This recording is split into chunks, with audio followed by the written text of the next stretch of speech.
Learn Persian or Farsi with short stories.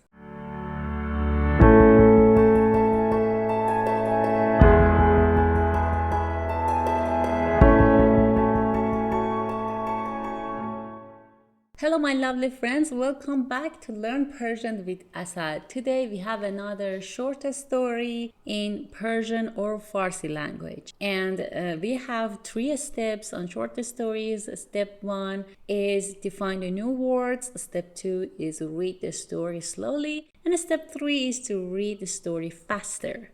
Step 1, define the new words. Pedar. Pedar. Pedar is a formal word. Baba is an informal word. Baba. پدر بابا. فرزند. فرزند. فرزند can be a boy or a girl. It can be your son or your daughter. پیاده رو. پیاده رو. پیاده رو. Let's see example with these 3 new words. پدری با 2 فرزند کوچکش مشغول قدم زدن در پیاده رو بود. اتومبیل. اتومبیل. اتومبیل or ماشین. ماشین. اتومبیل ماشین. Machine is a general word. It can be referred to a machine as in English, but also it's very common to say machine when you want to talk about the car. In spoken Persian, in everyday speaking, we usually say machine instead of automobile. پدر جان، ما چرا اتومبیل نداریم؟ پدر جان، ما چرا اتومبیل نداریم؟ Or other way that is more common and sounds more natural is ما چرا ماشین نداریم؟ پدرزن. پدرزن.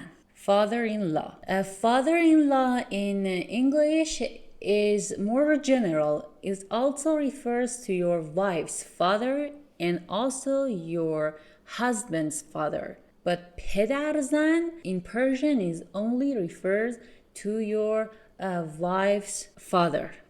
من یک پدرزن ثروتمند پیر دارم. من یک پدرزن ثروتمند پیر دارم. فوت کردن. فوت کردن. مادرزن. مادرزن. And just like پدرزن, again مادرزن is only refers to wife's mother. Example. اگر مادرزنم فوت کند ثروتش به من خواهد رسید. اگر مادرزنم فوت کند ثروتش به من خواهد رسید. کتک زدن. کتک زدن. 2 برادر ناگهان شروع به دعوا و کتک زدن همدیگر کردن. 2 برادر ناگهان شروع به دعوا و کتک زدن همدیگر کردن. بی تربیت. بی تربیت. Literally it means uneducated. بیاید پایین بچه های بی تربیت. بیاید پایین بچه های بی تربیت. And the last word is تقصیر. تقصیر. تقصیر.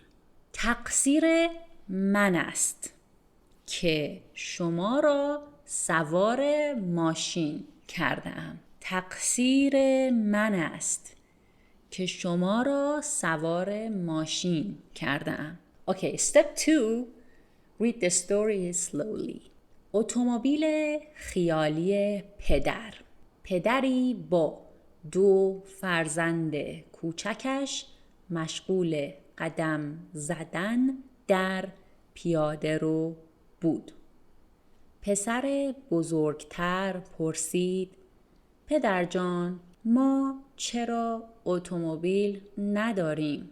پدر گفت من یک پدر زن ثروتمند پیر دارم. اگر او فوت کند ثروتش به مادر زن من خواهد رسید.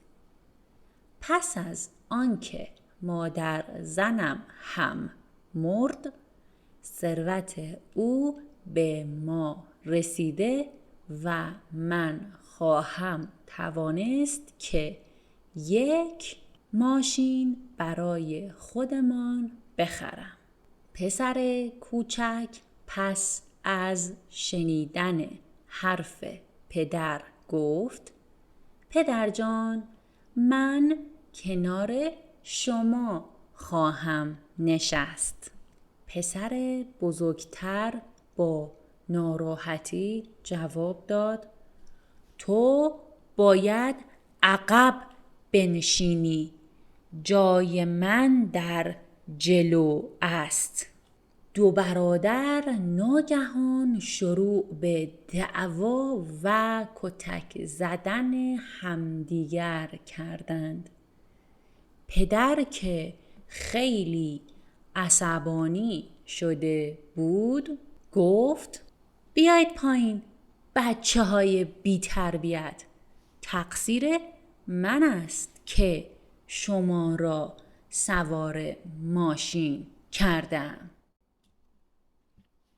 Now step 3 is to read the story faster. اتومبیل خیالی پدر. پدری با 2 فرزند کوچکش مشغول قدم زدن در پیاده رو بود. پسر بزرگتر پرسید: پدر جان، ما چرا اتومبیل نداریم؟ پدر گفت: من یک پدرزن ثروتمند پیر دارم. اگر او فوت کند ثروتش به مادرزن من خواهد رسید. پس از آنکه مادرزنم هم مرد ثروت او به ما رسیده و من خواهم توانست که یک ماشین برای خودمان بخرم. پسر کوچک پس از شنیدن حرف پدر گفت: پدر جان، من کنار شما خواهم نشست. پسر بزرگتر با ناراحتی جواب داد: تو باید عقب بنشینی، جای من در جلو است. دو برادر ناگهان شروع به دعوا و کتک زدن همدیگر کردند. پدر که خیلی عصبانی شده بود گفت: بیایید پایین بچه های بی تربیت. تقصیر من است که شما را سوار ماشین کردم. Well guys, that was a very short and funny Persian or Farsi story. I hope you enjoyed a lot. Don't forget to answer the comprehension questions at the end of and share your answers in comments. I will check all of them as soon as possible. Well, if you want to support me, you can subscribe to Learn Persian with Asal channel and like the video. And for supporting more, you can join in my Patreon account. And you can find the link in the description. بوس به کله هاتون. I'm Asal. Thanks for watching. Love you. Bye.